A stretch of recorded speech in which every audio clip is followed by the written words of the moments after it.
हैं ये है। देखिए ये प्रश्न बहुत ही इम्पोर्टेंट है, ध्यान दीजिएगा इसको। तो सामाजिक सहायता कार्यक्रम अंतर्गत किस योजना में दिए जाने वाली पेंशन की राशि 350 रुपये से बढ़ाकर 500 रुपये किया गया है? तो यहाँ पर ऑप्शन है, ध्यान दीजिएगा। करेक्ट आंसर है ऑप्शन नंबर डी है, उपरोक्त सभी। तो याद रखना है तीनों जो योजना है इसमें दोस्तों पेंशन की जो राशि है वो 500 रुपये कर दिया गया है।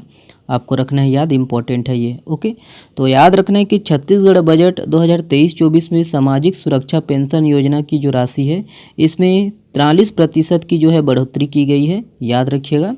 और सामाजिक सहायता कार्यक्रम अंतर्गत दोस्तों सामाजिक सुरक्षा पेंशन योजना के तहत जो पेंशन दिया जाता है वो 500 रुपये प्रति माह कर दिया गया है, ध्यान दीजिएगा। पहले यह 350 रुपये थी, ध्यान दीजिए।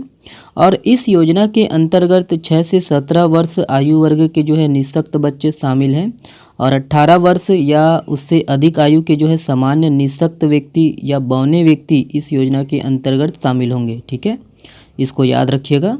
और वहीं सामाजिक सहायता के है ना सहायता कार्यक्रम, याद रखना है सामाजिक सहायता कार्यक्रम के अंतर्गत ही सुखद सहारा योजना के तहत विधवा या परित्यक्त महिलाओं को आर्थिक सहायता है तो दोस्तों 500 रुपये इसमें भी दिया जाएगा, ध्यान दीजिएगा। और वही है आर्थिक सर्वेक्षण 2023-24 में ये ध्यान दीजिएगा 350 रुपये है। ओके, और ये पूछा जाएगा अगर आर्थिक सर्वेक्षण के अनुसार कितना है तो 350 रुपये लीजिएगा दोस्तों, ठीक है। और अगर आर्थिक सर्वेक्षण है ना इसके अनुसार नहीं दिया है तो आप 500 रुपये लीजिएगा, ठीक है, ध्यान दीजिएगा इसको। और वही है पहले ये राशि जो है 350 रुपये थी। और इसको भी ध्यान दीजिएगा कि सामाजिक सहायता कार्यक्रम अंतर्गत थी मुख्यमंत्री पेंशन योजना के तहत दिया जाने वाला राशि ये भी 500 रुपये प्रति माह कर दिया गया है। ओके, तो ये सब याद रखिएगा, है ना। पहले यह राशि 350 रुपये थी, ध्यान दीजिएगा।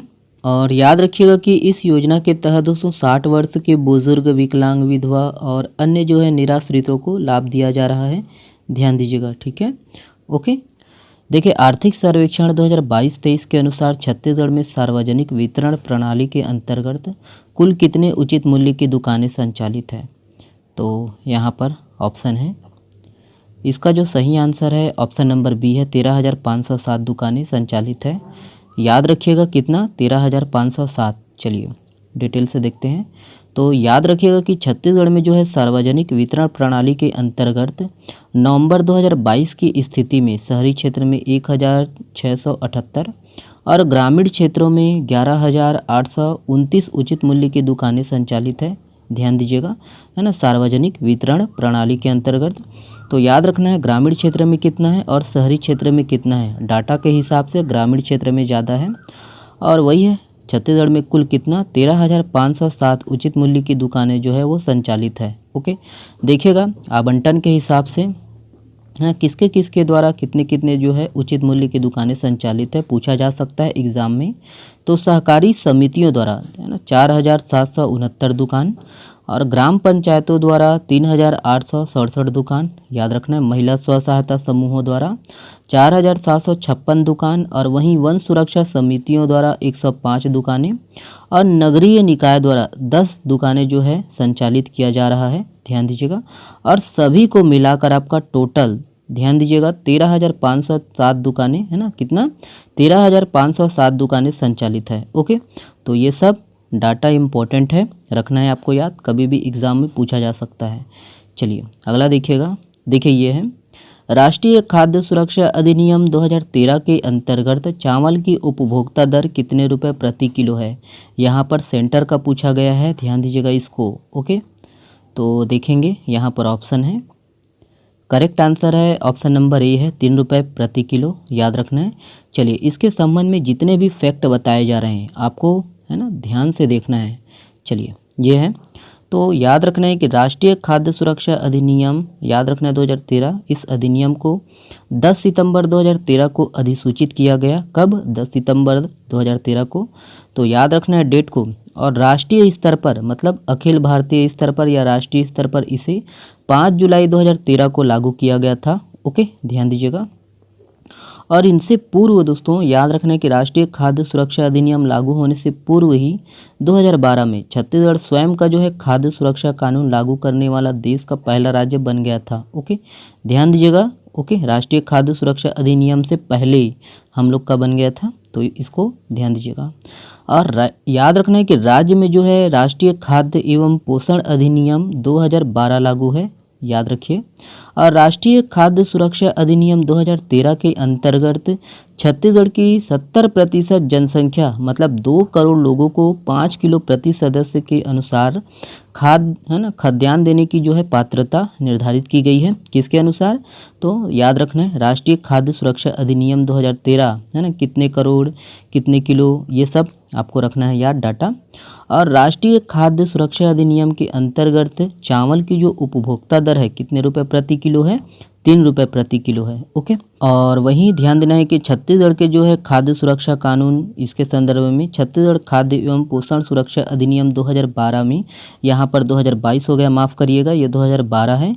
इसमें अंत्योदय मतलब गरीबी रेखा के नीचे जीवन यापन करने वाले लोग मतलब BPL कार्डधारी, वह याद रखना प्राथमिकता मतलब BPL से थोड़ा सा ऊपर, गरीबी रेखा से थोड़ा सा ऊपर वाले है ना, इन 62.96 लाख परिवारों को 1 रुपये प्रति किलो की दर से चावल दिया जा रहा है।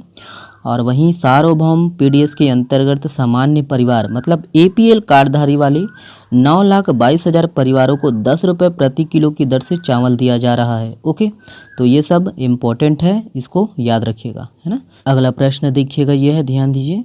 देखिए, छत्तीसगढ़ में सार्वजनिक वितरण प्रणाली PDS के कंप्यूटरीकरण का कार्य कब से प्रारंभ किया गया है? तो कब से प्रारंभ किया गया है, ध्यान दीजिए, ये इम्पोर्टेंट प्रश्न है। ये भी करेक्ट जो आंसर है ऑप्शन नंबर डी है, 2007 से, ध्यान दीजिएगा। तो याद रखना है कि छत्तीसगढ़ में जो है सार्वजनिक वितरण प्रणाली मतलब PDS, ध्यान दीजिएगा कि कंप्यूटरीकरण का जो कार्य है 2007 में प्रारंभ किया गया। और वहीं याद रखिएगा कि 2008 से कंप्यूटर के माध्यम से खाद्य संचालनालय द्वारा खाद्य वितरण का जो आवंटन किया जा रहा है, ठीक है। तो ध्यान दीजिएगा 2007 और 2008, ठीक है। तो कंप्यूटरीकरण का जो कार्य है 2007 में प्रारंभ किया गया और संचालनालय द्वारा खाद्य वितरण का आवंटन 2008 से कंप्यूटर के माध्यम से किया जा रहा है। ओके, देखिए, छत्तीसगढ़ में सार्वजनिक वितरण प्रणाली में पारदर्शिता तथा जन भागीदारी बढ़ाने के उद्देश्य से कौन से टोल फ्री नंबर संचालित किया जा रहा है? तो यहाँ पर ऑप्शन है, देखेंगे। करेक्ट आंसर है ऑप्शन नंबर ए है 1800 233 36 63, ध्यान दीजिएगा। चलिए याद रखिएगा।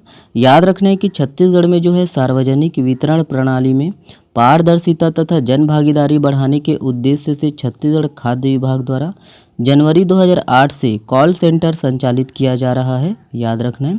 और इसका जो है दूरभाष नंबर याद रखिएगा 1967, ठीक है, 1967, और 1800 233 याद रखना है 3663। ओके, ये टोल फ्री नंबर है, याद रखना है।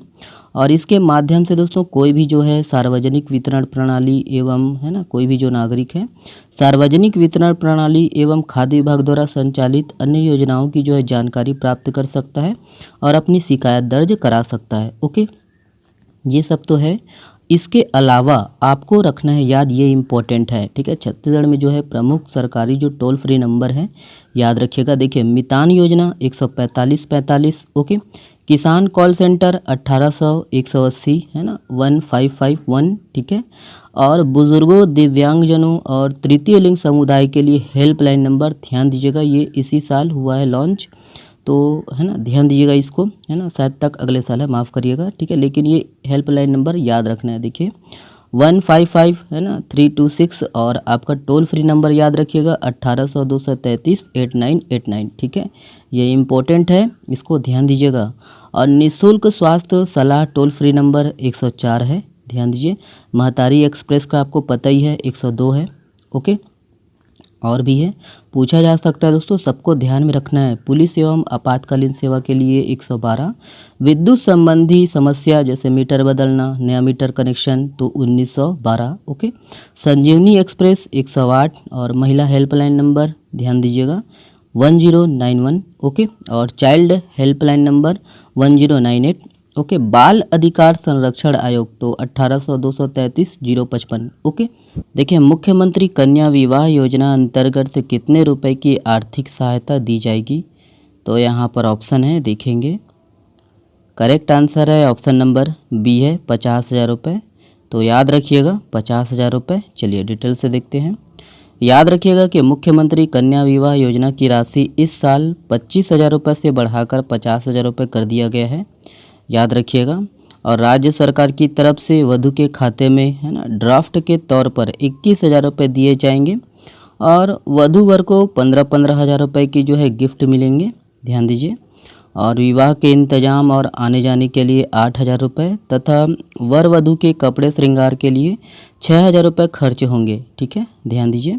और कन्या विवाह की जो है आर्थिक सहायता 2019 में दोस्तों 15,000 रुपये से बढ़कर 25,000 रुपये की थी और इसे बढ़ाकर वही है 50,000 रुपये कर दिया गया है, ध्यान दीजिएगा। और देखिए इसके तहत दोस्तों इस वर्ष जो है 7,000 शादियाँ करवाने का जो है लक्ष्य तय किया गया है और वही है गरीबी रेखा से नीचे वाले परिवार है ना और मुख्यमंत्री खाद्यान्न योजना के कार्डधारी परिवार की 18 वर्ष से अधिक आयु की जो है अधिकतम 2 कन्याओं को आर्थिक सहायता दी जाएगी। ओके, तो ये सब है, इसको याद रखिएगा। चलिए, और वही है ये विधवा, अनाथ और निराश्रित कन्याओं को भी इस योजना में शामिल किया गया है, ठीक है।